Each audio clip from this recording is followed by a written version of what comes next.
jadi dosa nanti kalau kita amalkan tanpa donasi. Itu nah ini ilmu ya terkait dengan ilmiah itu tadi mengacu kepada Al-Imam 18 seterusnya 331 terus 2208 dan 1736.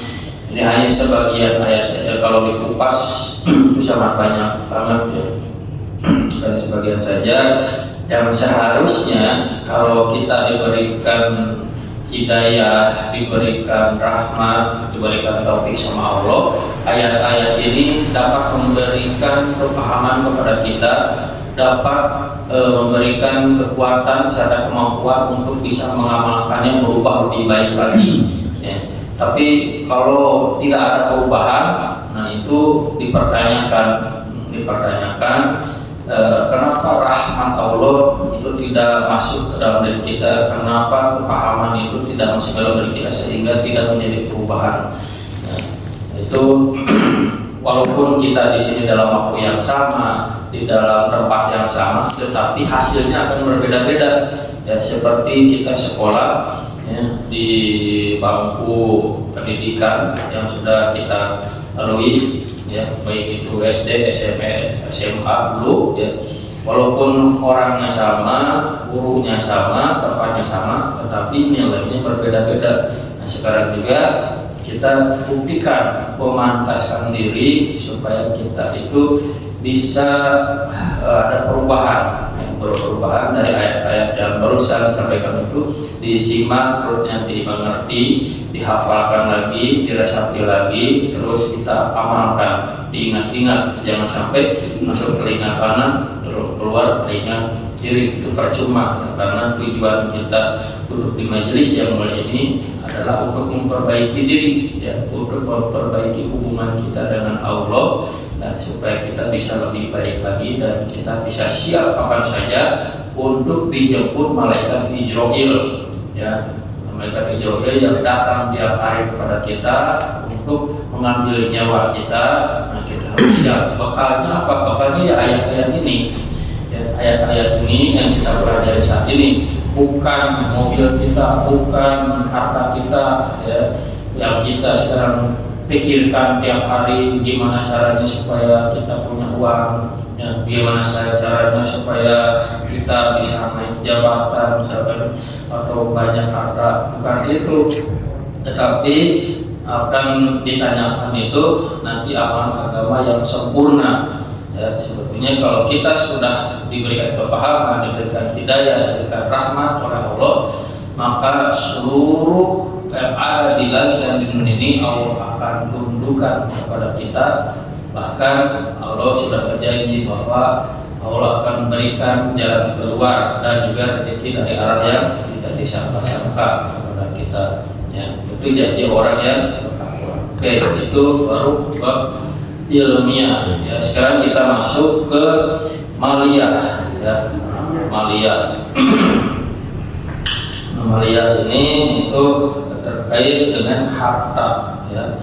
Kalau dari ruhiyah itu bagaimana kita mengolah hati yang kita, terusnya amaliyah itu amal-amalan kita, dan juga ilmiah ya, ilmu untuk kita amalkan supaya dapat sasaran, dan juga sekarang maliyah itu menggunakan harta ya. Nah sekarang kita pahami dulu mindset ya, jangan sampai salah menyikapi bagaimana Allah sampaikan di dalam Quran surat Al-Baqarah 284.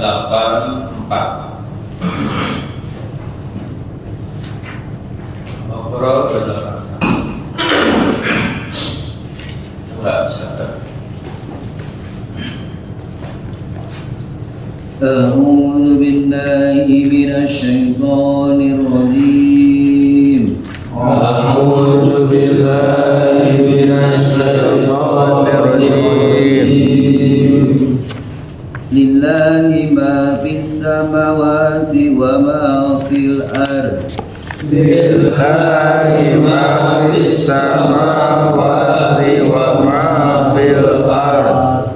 Wa in tubdu ma fi anfusikum aw tukhfuhu yuhas yuhasibhum billah وإن تبدوا ما في أنفسكم أو تخفوه يحاسبكم بالله fayaghfiru liman yasha'u wa yu'adzibu man yasha' ويغفر لمن يشاء ويعذب من يشاء wallahu ala kulli syai'in qadir. والله على كل شيء قدير. Milik Allah lah apa yang ada di langit dan apa yang ada di bumi. Jika kamu nyatakan apa yang ada di dalam hatimu atau kamu sembunyikan, niscaya Allah memperhitungkannya tentang perbuatan itu bagimu. Dia mengampuni siapa yang Dia kehendaki dan mengazab siapa yang Dia kehendaki. Allah Maha Kuasa atas segala sesuatu. Shadaqallahul Azim. Jadi kita harus pahami terlebih dahulu insight-nya. Allah sampaikan dalam ayat ini lillahi ma fis samawati wa ma fil ardh. Jadi semua yang ada di langit dan juga di bumi itu adalah milik Allah. Jadi bukan milik kita. Jadi tidak ada hak sedikit pun pada kita untuk menggunakan seluruh titipan Allah itu mengikuti hawa nafsu kita. Tidak ada, tidak bisa kita bebas memakai, nggak bisa kan nih titipan Allah. Kalau titipan Allah digunakannya harus sesuai dengan yang punyanya. Kalau kata yang punyanya itu harus digunakan di jalan Allah, ya kita gunakan di jalan Allah. Jadi supaya kita bisa paham bagaimana kita menyikapi anak istri, menyikapi harta, bahkan menyikapi diri kita, tangan kita, mata kita, telinga kita, itu semua milik Allah yang harus kita gunakan di jalan Allah. Dan gimana di jalan Allah itu? Harus sesuai dengan ilmu yang tadi disampaikan, ilmu Quran dan Sunnah. Quran dan Sunnah ini yang akan menentukan amalan kita diterima atau tidak. Ini penting banget ya, bahwa kita harus memahami semua yang kita punya ini tidak bebas untuk kita lakukan, karena itu ada rambu-rambunya. Rambu-rambunya bagaimana kita harus ikutin perintah Allah, dan juga harus tinggalkan larangan Allah. Ya kalau kita harus mengikuti perintah Allah itu harus sesuai dengan kemampuan kita, mas, ataupun sekemampuan. Kalau perintah Allah, kalau misalkan Allah perintahkan kita suruh berhaji, sekemampuan kita. Kalau kita belum mampu, ya belum bisa berarti kan.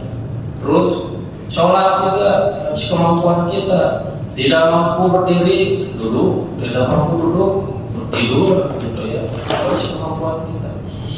Itu perintah Allah kita harus kita ikutin. Tapi kalau larangan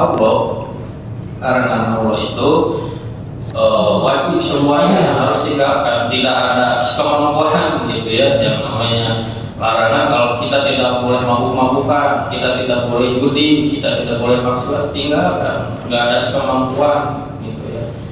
Kalau saya tidak bisa riba 100 juta, 60 juta, nggak ada bisa gitu. Tinggalkan seluruhnya gitu. Jadi untuk meninggalkan itu harus seluruhnya, kecuali bab darurat. Kalau darurat yang dilarang sama Allah itu bisa dibolehkan. Kecuali darurat itu pengertiannya yang memang sifatnya mengancam nyawa. Kalau kita tidak makan daging babi ini, maka kita akan mati. Nah, akhirnya yang tadinya babi harus tinggalkan, itu jadi boleh. Kalau kita juga misalkan untuk meninggalkan apa yang dilarang sama Allah, terusnya kita tidak mati, ya berarti itu harus ditinggalkan. Tidak ada kecuali atau sudah ada sedikit karena kan kita diperintahkan untuk secara kafah, tidak setengah-setengah. Jadi kalau kita sudah ada larangan, jangan, kata Allah, ya tinggalkan semuanya, ya, kecuali darurat. Ya, kalau darurat ya, sifatnya akan membinasakan atau akan mengancam nyawa kita, itu baru kita bisa memaafkannya. Coba kita buka lagi di Quran surat At-Taubah surat 9 ayat 111.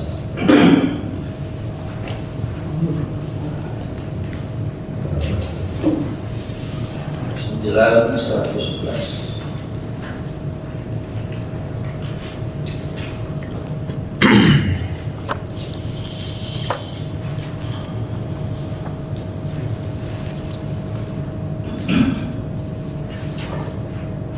أعوذ بالله من الشيطان الرجيم. أعوذ بالله من الشيطان الرجيم. إن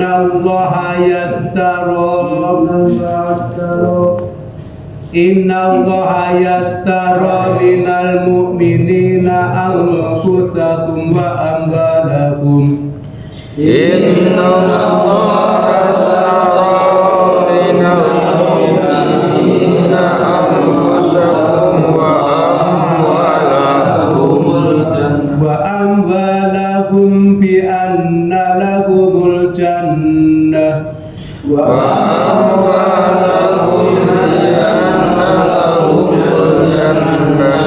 يقاتلون في سبيل الله فيقتلون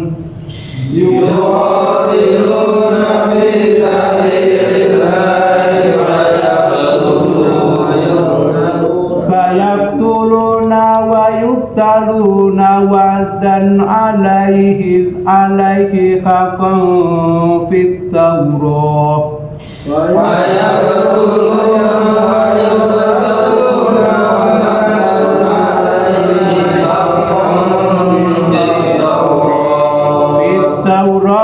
والإنجيل والقرآن.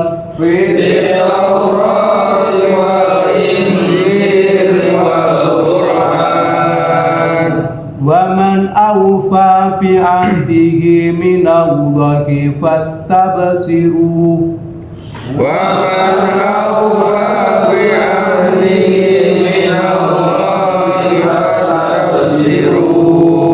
فاستبشروا ببيعكم الذي بايعتم به.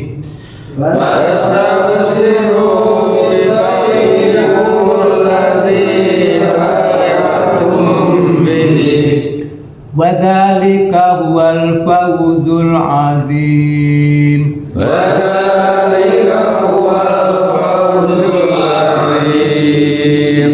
Sesungguhnya Allah membeli dari orang-orang mukmin baik diri maupun harta mereka dengan memberikan surga untuk mereka. Mereka berperang di jalan Allah sehingga mereka membunuh atau terbunuh sebagai janji yang benar dari Allah di dalam Taurat, Injil, dan Al-Quran. Dan siapakah yang lebih menepati janjinya selain Allah, maka bergembiralah dengan jual beli yang telah kamu lakukan itu, dan demikian itulah kemenangan yang agung. Shadaqallahul azim.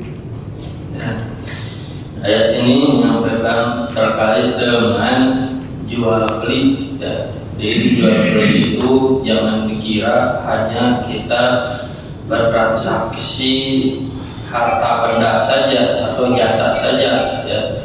Tetapi jual beli di ayat ini disampaikan bahwa apa yang kita transaksikan itu, ya, harus kita anggap kita menjual amalan kepada Allah dan nanti Allah akan bayar dengan beberapa kenikmatan atau solusi.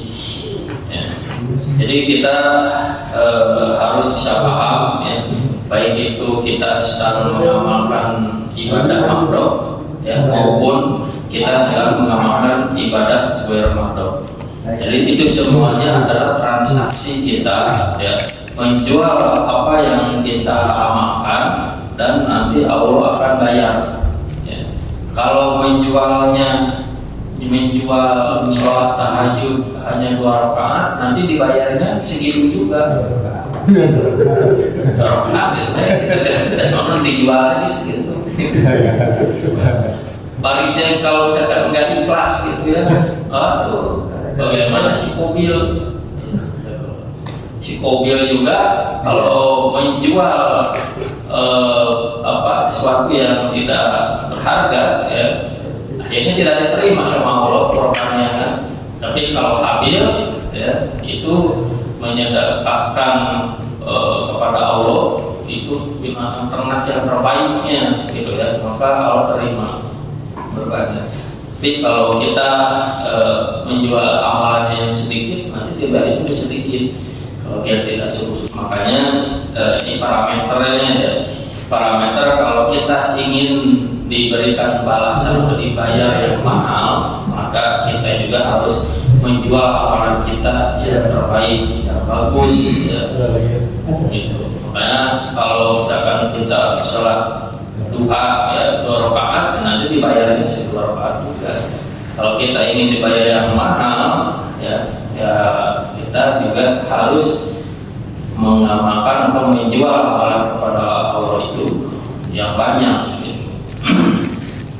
Ini terkait dengan harta, ya. Terus juga sedekah, itu sedekah itu sama, ya. Kita sedekah kalau kita memasukkan harta kita ke masjid, terusnya kita zakat, ya kalau sedikit ya nanti dibalasnya sama sedikit juga. Apalagi kalau zakat tidak sesuai dengan nisab dan haulnya, ya, itu akan disiksa, bukan dibayar sedikit lagi, tapi akan disiksa karena tidak melaksanakan kewajiban, ya. Sebagaimana kita mengaku sebagai orang Islam, ya, harus mengamalkan zakat. Ini harus diperhatikan, zakat itu, ya, harta. Tadi kan sudah tahu harta yang Allah berikan kepada kita itu adalah titipan. Kalau titipan berarti kita digunakan di jalan Allah itu ada aturannya, dan harta itu bukan milik kita sepenuhnya, tetapi ada milik sebagian saudara-saudara kita yang lainnya harus kita bagikan, karena Allah cuma menitipkan saja. Jangan sampai nanti kalau ada orang yang perlu kita bantu, padahal kita ada, terus kalau kita disimpan, itu dosa besar, ya. Karena itu titipan, ya udah berarti kasihkan aja. Itu saya juga masalah di masjid, ya, ketika di masjid terus ada orang musafir, dia belum makan, terusnya dia mau pulang, waktu ada segitu-gitunya dikasih itu musafir, wah masya Allah itu sama Allah diganti itu benar-benar beberapa kali lipat. Kalau kita yakin, ya, ini titipan Allah, ternyata tidak semata-mata orang tersebut dikendalikan ke sini tanpa izin Allah, ya. Itu pun merupakan suatu ketentuan Allah yang harus kita sikapi. Jadi segala sesuatu yang terjadi, kita harus paham, ini maksud Allah itu apa, gitu. Maksud Allah itu apa? Oh, ternyata harta kita itu harus dibagikan kepada orang ini. Soalnya itu orang yang pintar itu akan selalu menganggap bahwa seluruh amalan yang kita lakukan itu adalah transaksi dengan Allah, ya. Kita bertransaksi dengan Allah. Sedang apa? Sedang bertransaksi dengan Allah, sedang menjual amalan. Makanya arahkan anak istri kita, ya, di rumah, suruh berjualan amalan kepada Allah, ya, itu. Nah, itu terkait dengan maliyah, ya, maliyah. Berikutnya ada di Quran surat An-Nisa surat 4 ayat 29. Ini kalau udah ada makanan ini sudah tanda-tanda serahirlah 429.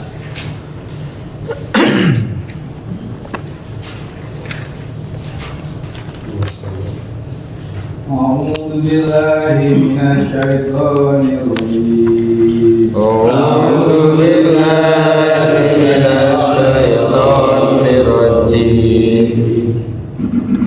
Ya ayyuhalladzina amanu la ta'kulu amwalakum bainakum bil batili illa an takun. Ya ayyuhalladzina amanu la ta'kulu amwalakum bainakum bil Illa an takuna tijaratan an tarodim minkum.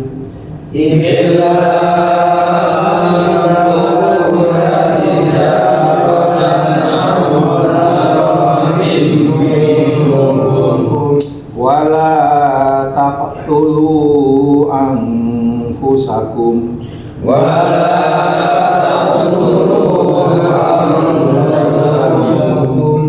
Inna Allaha kana bikum rahima.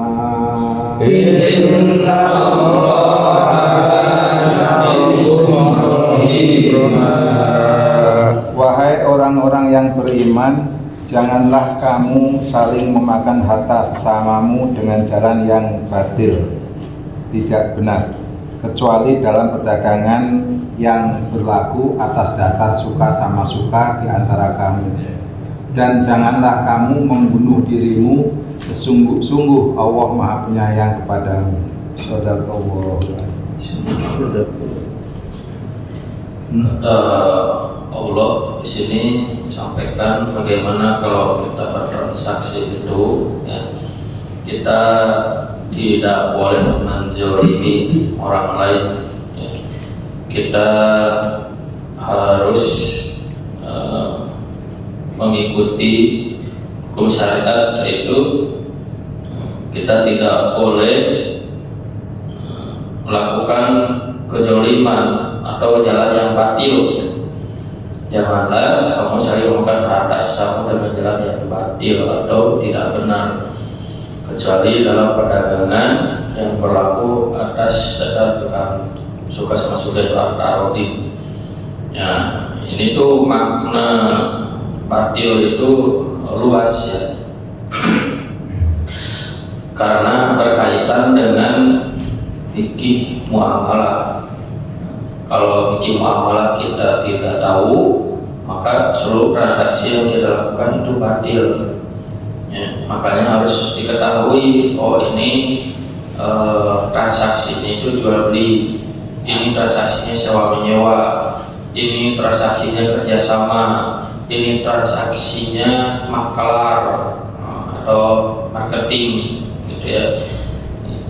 Oh ini transaksinya tabaru, tolong-menolong, ini transaksinya bisnis. Nah itu semua itu ada rukun dan syarat yang harus kita ikuti, ya.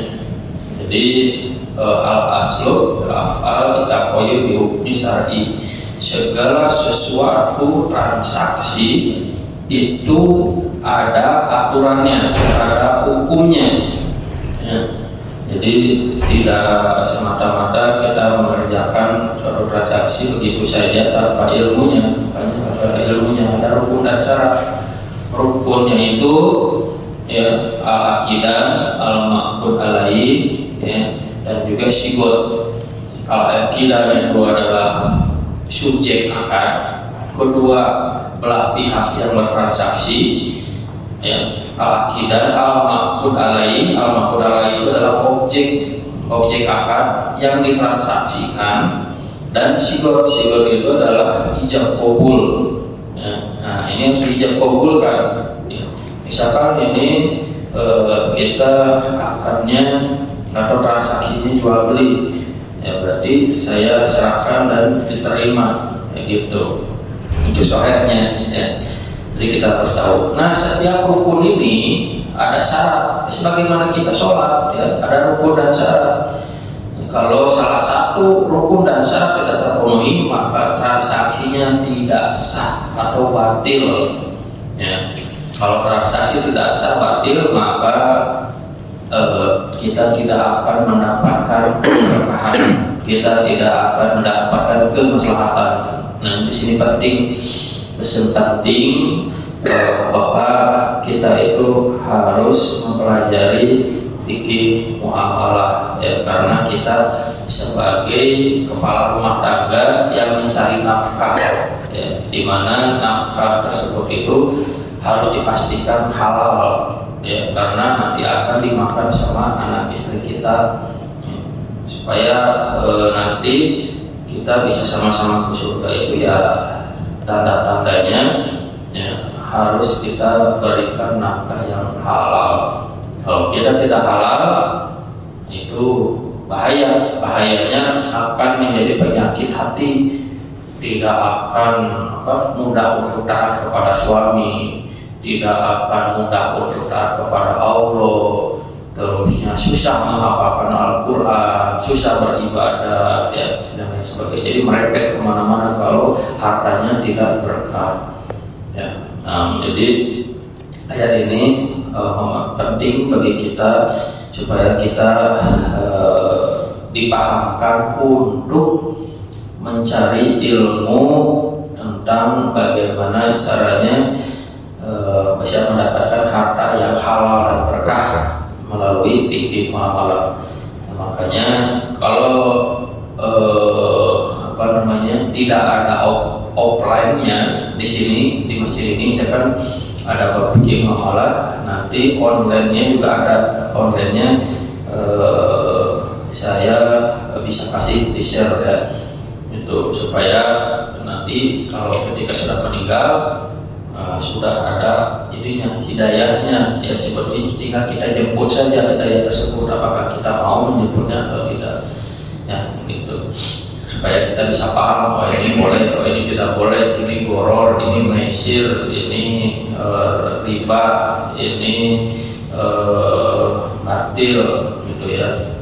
Itu jadi tahu semuanya kadang-kadang. Mungkin itu saja dulu, ya, kajian kita kali ini. Masih ada PR nanti, ya, yang kelima yaitu jasa dia. Ya, mudah-mudahan bisa bermanfaat, ya, juga bisa memberikan kepahaman kepada kita, kalau bisa kemampuan sedang kekuatan untuk bisa mengamalkannya. Segala kekurangannya yang dimaafkan. Mari kita tutup dengan doa kepada majelis. Subhanallah, asyhadu an la ilaha illa anta, astaghfiruka wa atubu ilaik. Assalamualaikum warahmatullahi wabarakatuh. Waalaikumsalam warahmatullahi wabarakatuh. Sebelum tutup, Pak Ustadz boleh bertanya sedikit? Tadi kan setiap transaksi ada akad, ya, akad. Kalau dalam jual beli satu barang akadnya ada dua, harganya dua, itu boleh apa enggak? Sepertinya satu barang, kalau di kontan harganya segini, kalau di kredit harganya segini, itu boleh enggak? Boleh. Tapi dalam satu majelis gitu. Kalau pada saat transaksi, itu harus disepakati salah satu, tidak boleh ada dua barang. Kalau dua akad, kalau dua harga itu tidak sah, tidak sah. Jadi itu goror nanti, apakah pakai harga ini, apakah harga ini, gitu, nanti goror. Jadi ketika saat akad itu harus satu harga yang disetujui itu. Dua harga itu pada saat wa'ad, bukan akad. Antara wa'ad dengan akad kan beda. Wa'ad itu per akad. Kalau wa'ad itu boleh pilih mau yang mana. Kalau kredit misalkan 10.000, kalau cash 8.000 gitu. Nah pada saat akad harus ditentukan salah satu itu. Gitu. Tapi itu kan kalau yang langsung yang ngejual kredit kan Ustaz ya. Tapi kalau pakai pihak lain lagi kan tetap nggak boleh Ustaz ya.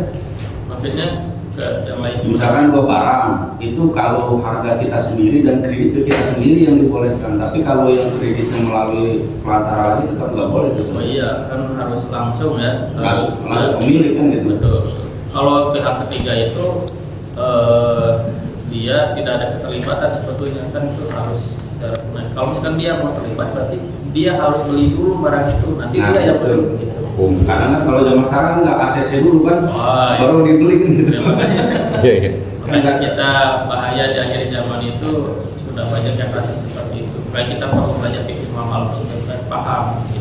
Nah, terus Iya. itu tadi Ustaz, itu mediator atau broker itu ya. Contoh kita orang kepercayaan nih. Nah, ini kamu beli mobil, misalnya beli barang nih. Ya, Nah, dengan harga segini, terus kita nawar nih ke pemilik supaya kita dapat keuntungan itu gimana itu Ustaz? nggak bisa karena kan ya tadi yang transaksi itu antara penjual dan pembeli. Ya, itu silakan mereka antarodin sama-sama itu seperti apa harganya. Nah nanti si broker itu gak usah khawatir karena dia sudah punya akad dengan yang penjual tadi, misalkan akad sekian persen kan, terjadinya berapapun tetap aja dia dapat bagian gitu. Enggak, tapi kan sekarang banyak ini Ustaz, banyak sistem. Contoh saya pemilik uang nih. Saya mempercayakan kepada beliau untuk belanja gitu. Ngasih uang. Cariin barang Ngasih uang. dengan harga sekian. Nah ini dapat barang dari Ustaz, terus harganya lebih murah. Itu keuntungannya gimana itu Ustaz? Jadi kan jaraknya antara jauh-jauh ini. Posisi saya jauh di kota Kalau lain. sebagai wakil, wakil itu kan akadnya wakalah itu wakil ya. Wakil itu kan kalau ada potongan harga tetap pemiliknya. Jadi hanya sebagai wakil saja. Berarti Jadi tetap harus disampaikan transparan. Ini ada diskon dari sini. Gitu. harus sampaikan ke yang punya modal. Jadi tetap gitu. Kalau wakil itu ya memang sebagaimana dia sebagai wakil tidak bisa mendapatkan manfaat dari situ. Kalau misalkan wakalah yang ujroh atau wakil yang ada ijrah kan sudah dikasih upah. Jadi dia ngambil dari upah tersebut, jangan dari nanti keuntungan yang lainnya. Berarti nggak boleh Ya, dari keuntungan itu nggak boleh. Kita beli dulu gitu saja. Ya, Beli dulu pakai uang dia, baru dijual ke sini gitu. betul. Karena tadi kan akadnya wakil ya. Kalau wakil mah ya memang tidak bisa. Kalau misalkan dibeli dulu, baru. Gitu. Jual lagi ke Kalau dibeli dulu mah baru halal gitu. bebas kalau dibeli dulu. Iya, iya. Apa, jual. Terima kasih Pak Ustadz. So,